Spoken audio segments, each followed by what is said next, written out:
안녕하세요. 웨인 다이어입니다. 저는 공영 TV로 전하는 메시지의 힘을 믿습니다. 저는 이 나라에 영적으로 부족한 현상이 존재한다고 강력하게 믿습니다. 반면 우리에게 정보는 부족하지 않아요. 오히려 정보는 넘치게 많죠. 하지만 영적 부족 현상이 있어요. 이러한 부족 현상은 우리가 가장 높고 위대한 우리의 자아에 연결되어 있지 않은 것입니다. 앞으로 말씀드릴 10가지의 원칙은 제가 이 프로그램을 위해서 정리한 것이에요. 여러분께서 메모하셔도 좋을 것입니다. 여러분 책상에 앉아도 좋을 것이에요. 그리고 작은 종이를 한 장 꺼내세요. 만약 여러분이 원칙을 따르고 보고 실천하면 원칙들은 불타는 열정을 가진 사람들에게서 온 것이고, 제가 느끼길 그들은 어떻게 살아가거나 살아가지 말지 다른 사람들의 의견에 구애받지 않고 살았습니다. 저 내면에 있는 스스로에게 상담받을 때 사용하는 원칙들이에요. 외부 요인을 보고 어떻게 행동하는 게 맞는지 결정하는 것보다도요. 제가 순서대로 원칙들을 하나씩 자세히 말씀드릴게요. 그리고 원칙들의 예들을 말씀드리겠습니다. 그리고 그 원칙들이 마음에 드는지 혹은 실제로 작동할지 말지는 여러분이 결정하세요. 첫 번째 원칙은 모든 일을 열린 관점으로 보는 동시에 어떤 것에도 집착해서는 안 됩니다. 첫 번째 원칙은 10세기 학자에게서 왔어요. 그의 이름은 틸로파입니다. 베스트셀러 책에서 온 것은 아니지만 저를 정말 흥분시키는 것들과 같아요. 1000년이나 2000년 전으로 돌아가서 위대한 사람들이 말했던 것을 읽으면 그들이 우리 각각 모든 사람들이 가진 위대함을 달성하기 위한 가능성에 대해서 얼마나 개방적이었는지 알 수 있습니다. 틸로파가 말한 대로 첫 번째 원칙은 다음과 같습니다. 모든 일에 열린 마음을 갖되 아무 것에 집착하지 말아라. 제 인생의 주요 원칙들 중 하나는 아무도 어떤 것에 대해 비관론자가 될 만큼 잘 알 수가 없다입니다. 우리 각각 모두에게는 우리에게 가능한 것과 인류에 가능한 일들에 폐쇄적으로 된다는 것은 우리 각각 모두에 내재되어 있는 재능을 막아버리는 것입니다. 열린 마음을 갖는다는 것은 다른 사람들에게 배운 모든 것들에 결함을 찾는다는 뜻이 아닙니다. 어떠한 모든 것들이 일어날 수 있다는 가능성에 스스로 열린 마음을 갖는 것입니다. 모든 일을 열린 관점으로 보는 동시에 어느 것에도 집착하지 않는다는 것은 현대시대에 매우 흔하게 찾을 수 있는 특징을 없애는 능력을 우리들 속에서 찾는 것을 뜻합니다. 여러분은 제가 만난 대부분의 사람들이 기분 나빠할 일을 찾는데 인생을 보내는 것을 아시나요? 그들은 기분 나빠할 일들을 찾기를 희망하며 살고 있습니다. 기분이 나쁜 일들은 넘칩니다. 그것들은 모든 곳에 있습니다. 이 사람이 옷을 입는 방식이나 이 사람이 어떤 말을 하거나 그들이 TV를 켜고 뉴스를 들은 후에도 기분 나빠합니다. 그들이 좋아하지 않는 말을 하는 경우도 있고요. 여러분과 다른 관습을 가지고 있을 수도 있고요. 사람들은 하루 종일 그런 식입니다. 사실 여러분이 내일 세본다면 하루를 보내면서 기분 나빠할 이유를 아마 100가지는 찾을 것입니다. 모든 일에 열린 마음을 가지는 동시에 어느 것에도 집착하지 않는 마음은 절대로 기분 나빠할 일을 찾지 않는 것입니다. 바깥에 있는 어느 누군가가 뭐라고 하던 간에 제 대답은 다음과 같습니다. 매우 흥미로운 관점이군요. 저는 그것을 고려해 본 적은 없습니다. 아침 TV 프로그램에서 인터뷰했던 기억이 납니다. 저를 인터뷰하던 여성분이 저한테 말했습니다. 괴기한 신념을 가지고 있는 청중들에게 말할 때 기분이 어떠신가요? 그들이 가지고 있는 이상한 신념들에 대해서요. 저는 흥미롭다고 생각했습니다. 왜냐면 랄프 왈도 에머슨이 초기 에세이에서 그가 말한 것 중 첫 번째는 우리가 지금 있는 미국의 새로운 관점들에 대해서 우리가 알아야 할 것은 그것들이 새로운 것이 아니라는 것입니다. 새로운 시대의 틀에 맞춰진 오래된 생각들이라는 것입니다. 1842년에 이런 이야기를 했습니다. 당시에 그가 주장한 것입니다. 아까 언급했던 리포터가 저에게 2가지 질문을 했습니다. 그녀가 말하길, 당신은 바깥에 있는 사람들이 크리스탈을 사용해서 사람들을 치료하는 것에 대해 기분이 나쁘지 않나요? 라고 물었습니다. 제 대답은 만약 제가 치질에 걸렸는데 세상에 누군가가 저에게 크리스탈이 제 치질을 치료할 수 있다고 설득을 할 수 있다고 하면요. 저는 크리스탈로 된 의자를 주문할 것입니다. 여러분은 플라시보 효과에 대해서 이해하셔야 합니다. 플라시보는 무엇일까요? 설득력 있는 아이디어, 그 이상도 아닙니다. 제가 여러분께 약을 건네주고 이 약이 여러분의 관절염을 치료한다고 하면 여러분은 그 약을 먹을 것입니다. 하지만 그 약은 단순히 설탕약이에요. 하지만 여러분의 관절염이 사라진다면요. 저는 그 약을 많이 살 것입니다.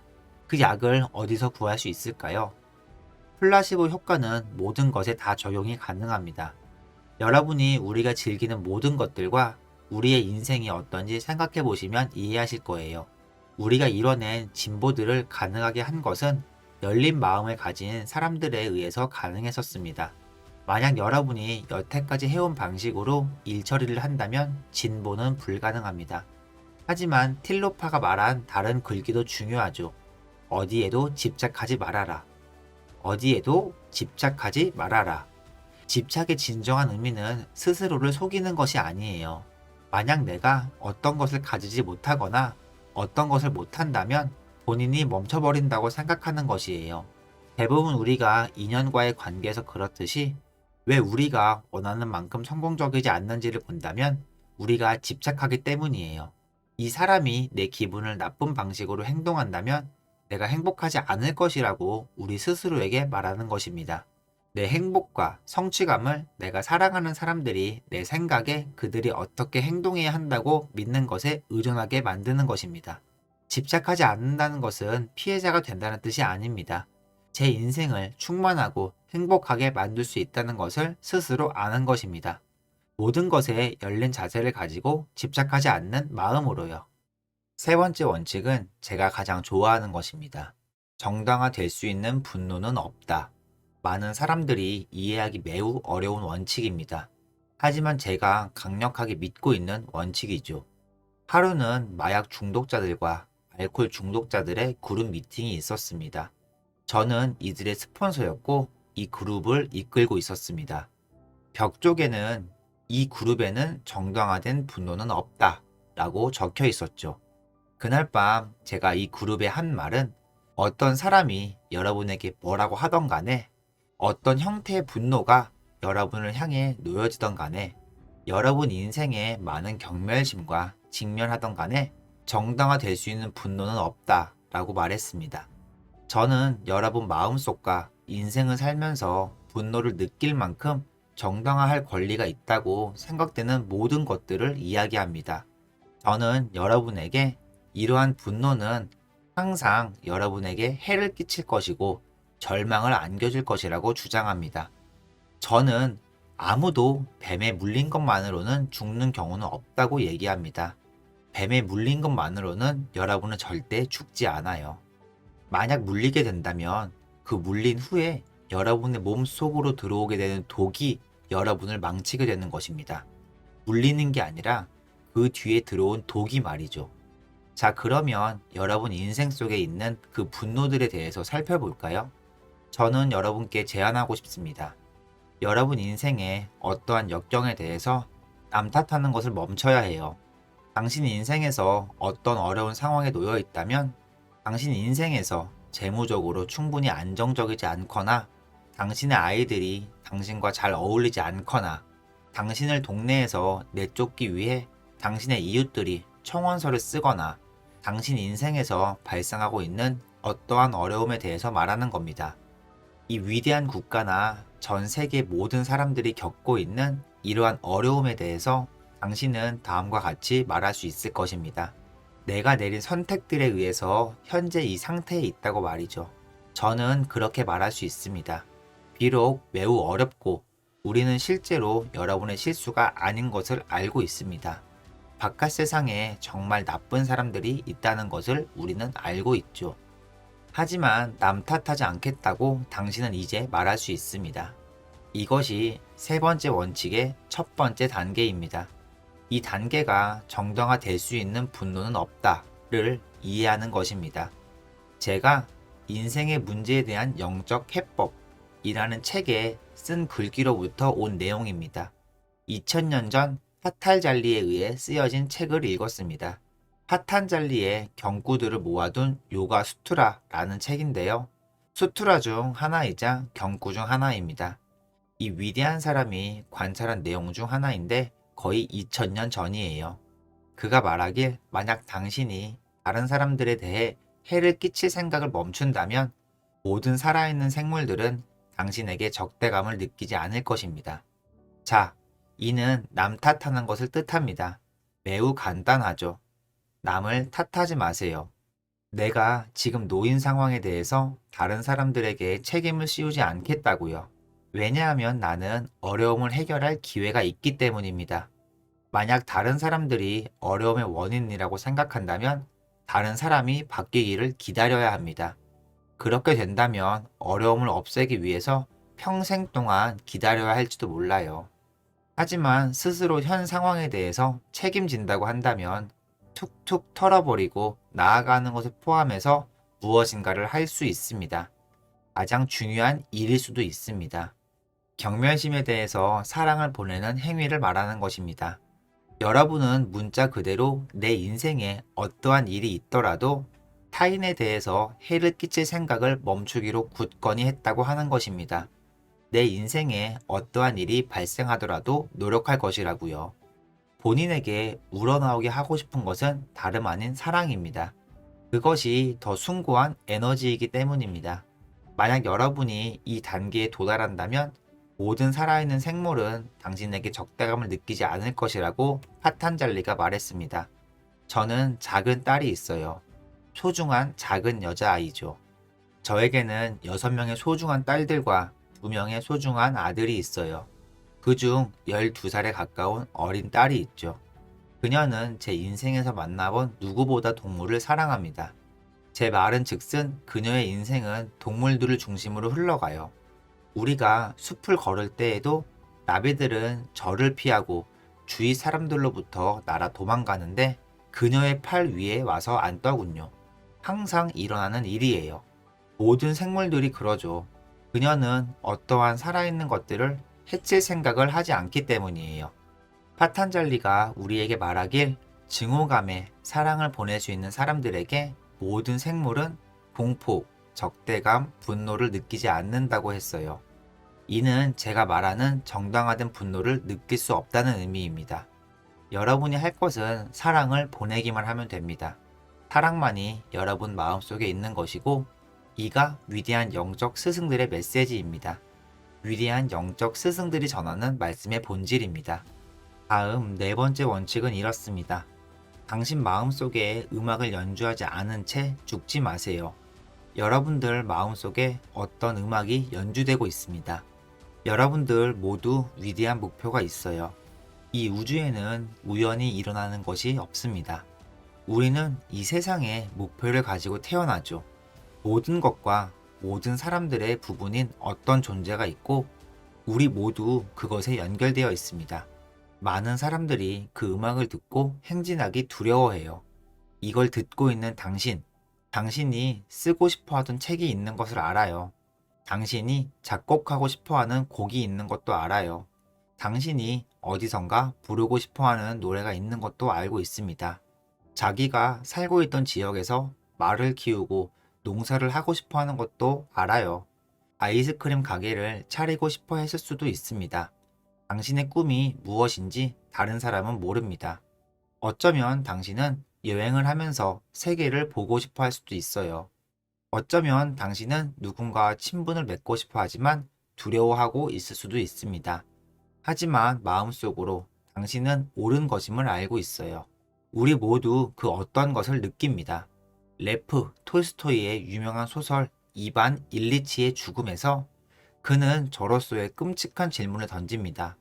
톨스토이가 적길 주인공 이반이 임종에서 모스크바에서 온 그의 회계사와 있었습니다. 이 질문이 무서움에 대해서 생각합니다. 여태까지 내 인생이 틀렸었다면 어떻게 하지? 저는 제 음악이 무엇인지 알고 있어요. 지금 바로 연주 중입니다. 카메라와 함께 여러분 앞에 서 있고요. 그리고 저는 앉아서 제 책을 쓰고 제가 아는 진실을 전 세계적으로 말하고 있습니다. 저는 항상 목적을 달성하고 있으며 충만함을 느낍니다. 저는 절대로 제 인생에서 만약 내 인생이 잘못되면 어쩌지? 라고 말하지 않을 것입니다. 당신이 누구이든 간에, 당신의 음악이 무엇이든 간에, 얼마나 동떨어진 소리처럼 들릴지던, 다른 사람들이 얼마나 이상하게 해석하든지 간에 당신의 인생 끝까지 기다리지 마세요. 당신이 죽는다는 점을 알고 꿈을 발현시키지 못한 채 죽지 마세요. 당신 안에 꿈을 실현하지 않고 죽지 마세요. 우리 곁에 있던 위대한 스승들이 전하던 메시지입니다. 여러분 인생에서 성공과 평온함을 위한 원칙들 중 하나로 제가 오늘 여러분께 드리는 메시지입니다. 다섯 번째 원칙은 침묵을 포용하다입니다. 침묵을 포용하다의 원칙을 이야기하는 이유는 조용하는 것이 중요하기 때문에 말하는 것이 아닙니다. 제가 배운 것은요, 여러분들 중 많은 분들이 아시는 제 친구가 있습니다. 우리는 비디오도 많이 만들었습니다. 전 세계의 무대 위에 같이 오른 적도 있습니다. 그는 제게 친형제와 다름이 없죠. 그의 이름은 디팍 초프라입니다. 의사이고요. 사랑스러운 친밀한 친구죠. 제 가족과 관련된 일이 발생하거나 제가 제 자녀들 중 하나와 문제가 있거나 제 인생에서 문제가 있다면 제가 디팍이나 그의 부인 리타에게 전화를 걸고 저는 묻습니다. 디팍 씨, 제가 어떻게 하면 좋을까요? 그는 항상 같은 대답을 합니다. 명상하세요. 저는 그러면 네, 디팍 씨, 저도 알고 있습니다. 명상하는 것은 중요하죠. 그러나 당신은 어떻게 생각하나요? 라고 저는 다시 되묻습니다. 그가 말하길, 그러면 내면 깊숙이 가서 명상하세요. 항상 명상하세요. 그러면 제가 리타 씨로 바꿔주시겠어요? 라고 묻습니다. 그러면 리타 씨조차 웨인 씨 명상하세요. 라고 답합니다.